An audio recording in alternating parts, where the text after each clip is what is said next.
Hi, Jerry. Thanks for taking my call. I appreciate you giving us a few moments. How are you doing today? I'm doing good, Robert. Yeah, always a pleasure to speak with you. So, I know that you mentioned that you guys are doing a financing and wanted to get the details of Correct. that for your investors.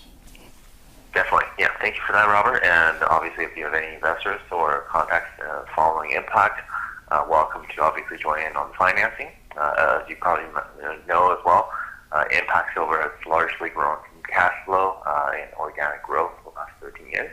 We've been in production since 2005.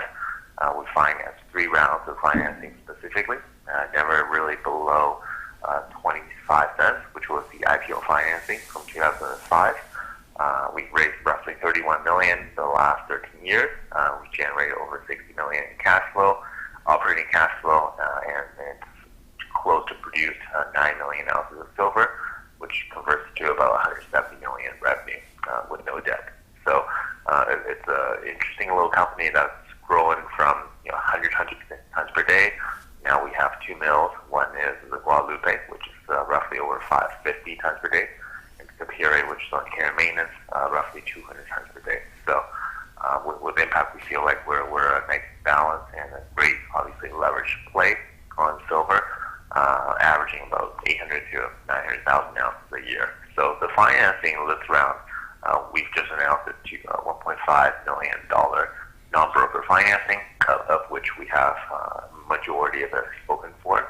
I would say we're looking at least 70-80% allotment in terms of investor interest from the time we've announced it to closing date, which is early closing date is the 14th of November, so roughly a week's time.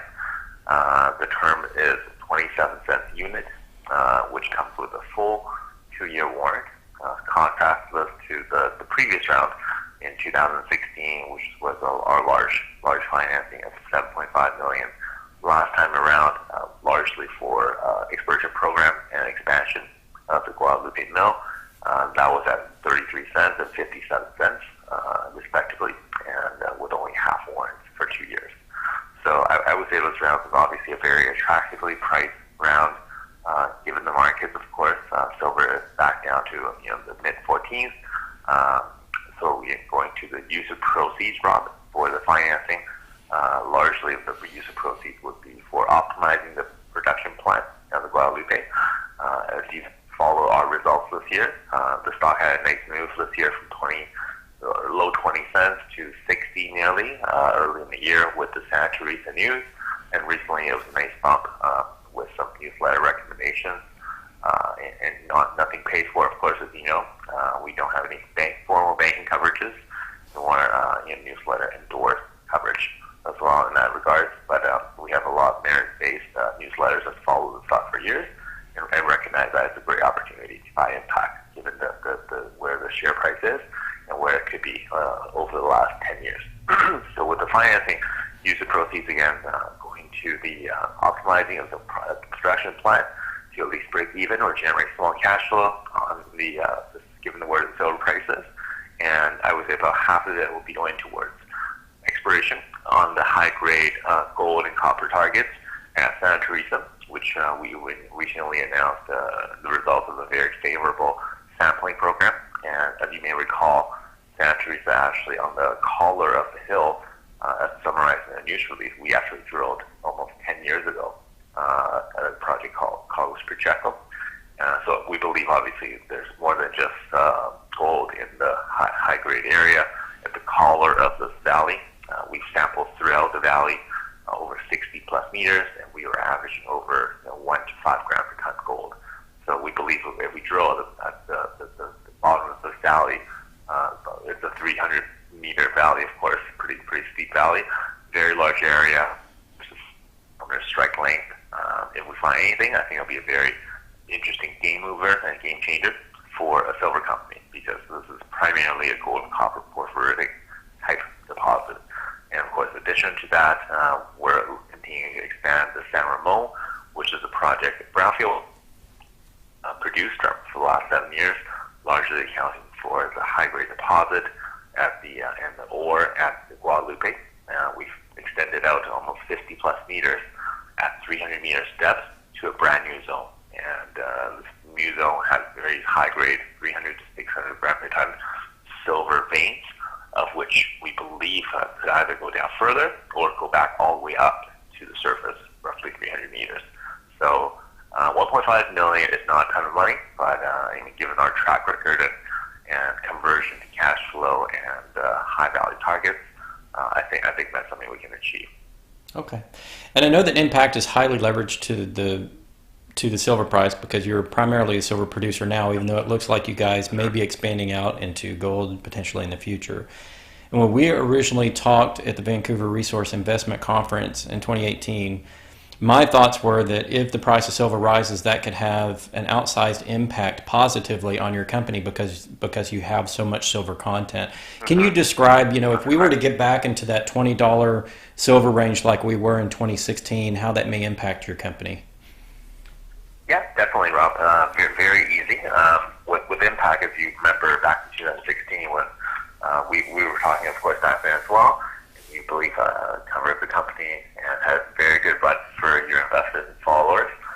When silver doubled throughout the course of the year in 2016, due to obviously a series of black swan events that basically threw the financial world and markets into a bit of a turmoil, gold and silver did very well, even more so on silver. Silver went from a low of just barely $11 an ounce to nearly $22, $23 an ounce in July of 2016.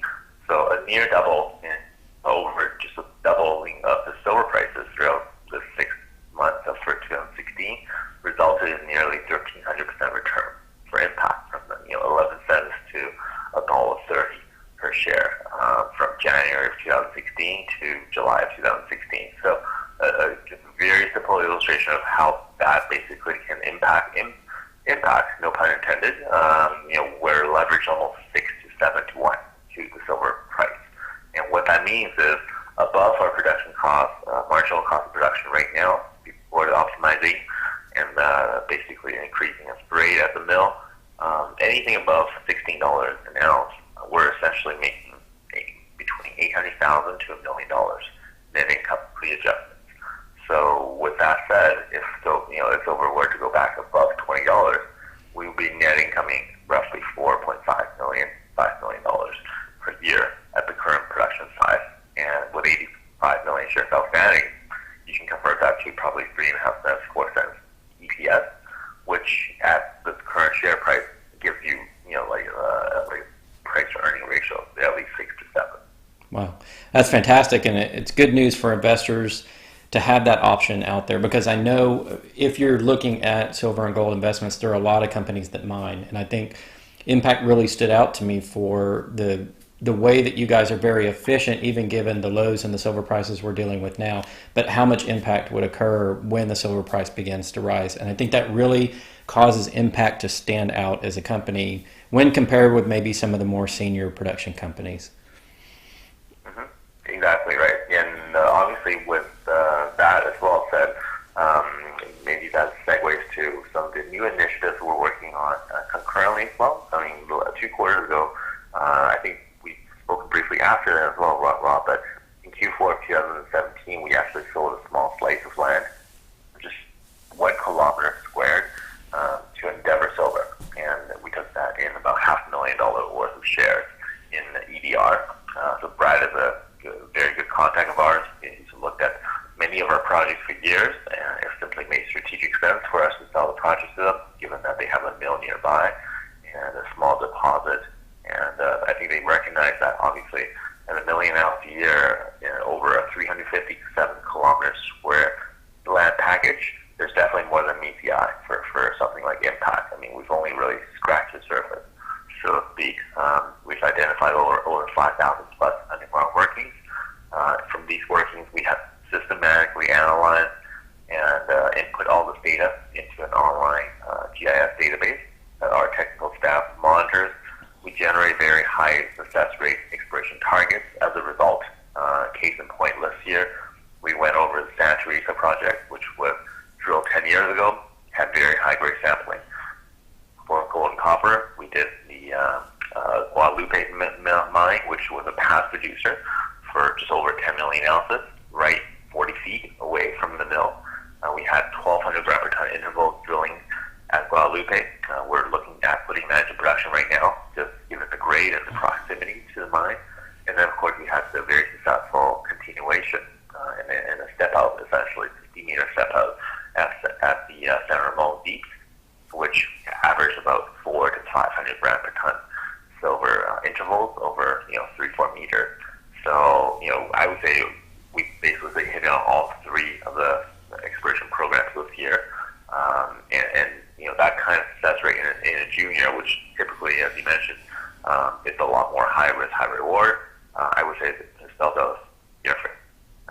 Obviously the market right now is a bit soft given the time of the year and also the silver prices. But I believe, given the market and the gold and silver ratio, the timing of the year, it's only our fourth financing in 13 years. I think any of your investors and any of our investors already committed for the non-broker financing is poised to do very well, especially at the 27 cents range. Historically, Impact has generally traded above 35 to 50 cents range, especially on higher silver prices. Early in the year, we were in the mid-50s, for example, on the back of those financial recent results. So with a 2-year warrant at 35 cents, a full warrant note, it's certainly an opportunity on much higher silver prices above 14.5. Yeah, and I think speaking from a macroeconomic perspective, some of my studies this year have led me to believe that we're at maybe a bottom in the gold and silver price, given how long we've had this bull market going in stocks, and given the rise in bond prices and the slowdown in the real estate and the auto sectors, as well as I've been watching the third quarter results of American companies, and there seem to be more revenue misses. So what I'm seeing is that the market may not be quite as strong at the end of this 10-year bull cycle, and it may be signaling a business cycle downturn, as happens every 4 to 10 years. So I think that would definitely be a positive catalyst for the gold and silver price. So for investors listening to this conversation, it may be worth taking a look at Impact as a way to leverage, the potential rises in gold and silver that may be coming in the 2019 timeframe. I think this would definitely be a good option. And Jerry, is there anything else that you would like to share with investors that we have not covered so far on the call? I think you did a very good job, Rob, of outlining the catalyst coming, the bottoms forming for the underlying metals. I mean, obviously, operations only do so much. We can make sure cash flow and the production is run tight. We try and maximize the budget to spend for every metric ton we ship out. We sell our concentrate to companies like Trafigura and Glencore, so we have a very good relationship with these companies. End of the day, we can also, of course, focus on the high potential targets that we can deliver and explore and basically turn exploration dollars into high value metals in the ground for investors. But fundamentally, I mean, if you look at the stock chart for Impact, I mean, we've been around for 14 plus years now, going since 2015, and the market has always come and gone, obviously, but Impact has survived. Never taken on any debt. We've only raised minimal equity, as I mentioned in the past. But we for substantial cash flow and revenue generation. So we certainly believe that in the right cycle for silver, which we've seen, I would say, 3 times in the last 13 years, Impact has the potential to be over $2 easily. And if you look at the stock chart, it's been that way for more than 3 or 4 times. And so given that trajectory and given where our share price is right now at this 30 cents range, your downside is limited. Your upside is you're looking at 10 plus, 1,000+% return, which in the mining industry, junior mining, high risk, high reward is generally why investors invest. You're investing to the 10 baggers of the world, and not saying we're going there right away, but if you look at history, we've certainly been there and done that in several times, especially with higher silver prices. So both the operations we're tightening down on, and the fundamentals, as Rob mentioned, is certainly firming up in terms of a low here for gold and silver. It's certainly an excellent time to be looking at mining again. With the broad markets really faltering, whether Dow Jones can go from 26,000 to 30,000, anybody's guess, but you can already see the EPS targets are starting to miss. Without corporate buybacks and really just applying the cash back, how will you get the share price higher outside of 25 going to 30 a lot of the valuations of the things are exceptionally rich. To be blunt, I mean, over 100, 150 times earnings. You're building really buying the potential of growth. Whereas in mining, most companies, even outside of impact, have really battened down the hatches, improved the balance sheet and operations, and are a much better and more attractive valuation than they really have ever been. And the case in point, of course, you look at the majors, consolidations are starting to happen, like the Barrick and the Randgold. And you look at Gold Corp, $12 a share. I mean, this is incredible. And looking back 10 years ago, as you mentioned, Rob, during the financial crisis, gold prices were in the $700, $800. Gold prices is now over $1250, $1240 an ounce. Cost inflation certainly hasn't gone up that much. If anything, most of the majors and mid caps have deleveraged quite a bit. But unfortunately, it's just that it's falling on deaf ears for the most part. Generalist investors are still largely looking at the broad market in the tech sector. And marijuana, unfortunately, has taken away some of the shine in high-risk sectors.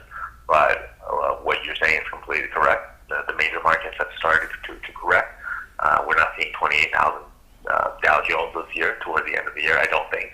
And marijuana, since legalization in Canada, most of the large caps and the small caps have taken a 40% hit. So without blockchain or another Bitcoin euphoric mania, perhaps it's finally the time for mining to fully return back as the risk and the speculative generating returns for investors again. Yeah, I agree with your thoughts. And to add to that, there was an interview with Rick Rule of Sprott recently I heard where he said that they're looking at 27 different companies as potential merger or acquisition targets within the space. And I think they're getting active in the advisory and investment within the gold and silver sector. So I agree, it seems like there's a lot of consolidation going on, and that usually tends to precipitate another leg of the bull market. So I think we are sort of shaping up for that to occur. I think companies are looking for further resources and to get aligned for when that next price spike happens. I know that you mentioned earlier that Brian Lundin had provided some independent analyst coverage. How would your investors go about getting a copy of that if they wanted to see his thoughts on impact? Yeah, so certainly get a hold of us by calling us at 604-681-0172 or by visiting www.impactsilver.com. We'd be happy to provide you a copy, or if you follow Brian's free newsletter, definitely visit his newsletter website as well. Googling Brian Lundin, that's Brian with an E, Lundin, goldletter.com, and you should be able to get a free complimentary copy, which should have a snippet of the most recent mention. It was just early in the mid-October, right before the New Orleans conference. So I'm sure he'll be able to provide a copy there too. So either us or through Brian directly. Okay. Jerry, I wanted to thank you so much for your time. You've been very accessible to me as a writer and to your investors, and I really do appreciate that. I wanted to thank you for giving us a few moments to talk about impact. Of course. Yes, and definitely. Thank you for your coverage, Robert, and your investment and your trust. We certainly hope to make you kind of the return that we've seen back in 2016 again very soon. As you mentioned, the base is certainly building. One thing we didn't really fully cover, and obviously it's something we've always been chasing as well, is a larger investment from a strategic, either on the financial or operation side. And I can certainly say that that's an angle we've been chasing down further in the last half year. And with the size of the project we have, there's no way we can obviously do it ourselves all alone, but we have to certainly build the fundamentals in the base for someone to take it further and grow it further. And I think we've illustrated that twice already with the deal with Endeavor Silver, and with successful joint ventures out to companies like smaller companies like Minorum and Defiance Silver back in the days. So that's continuing to be one angle. We're trying to monetize and obviously profit for investors from our large land package. Okay. Great. Thank you so much, Jerry. Appreciate your time. Thank you again, Robert. Yeah, stay in touch. Okay. It's been Jerry Huang, CFO of Impact Silver. Thank you.